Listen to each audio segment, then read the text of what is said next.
যারা এসআইআর করে আমাদের মৌলিক অধিকার কেড়ে নিতে চাইছে তাদের বিরুদ্ধে ছাত্র যুব রাস্তায় নামবে না? যারা আমার ভোটের অধিকার আমার কেড়ে নিতে চাইছে তাদেরকে বাংলা আগামী ২৬ সালে যোগ্য জবাব দেবে না?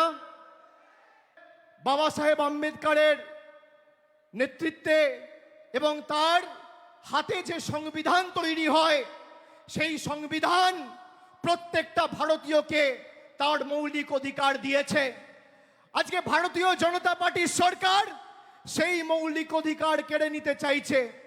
আগে আমরা কি দেখতাম যে ভারতবর্ষ জুড়ে সাধারণ মানুষ নিজের ভোটাধিকার প্রয়োগ করে পছন্দের সরকার নির্বাচিত করত বা বাঁচত।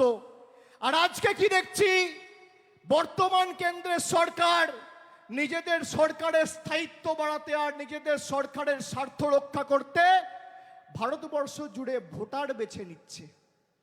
আগে মানুষ সরকার বাঁচত, আর আজ সরকার মানুষ অর্থাৎ ভোটার বাঁচছে।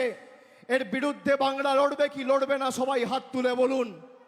এসআইআর এর বিরুদ্ধে আমাদের লড়াই চলবে। যদি একটা বাংলার মানুষের মৌলিক বা ভোটাধিকার বিজেপির সরকার কাটতে চায় তাহলে 10 লক্ষ লোক নিয়ে দিল্লির রাজপথ তৃণমূল কংগ্রেস ঘেরাও করে কত ধানে কত চাল আছে প্রমাণ করবে।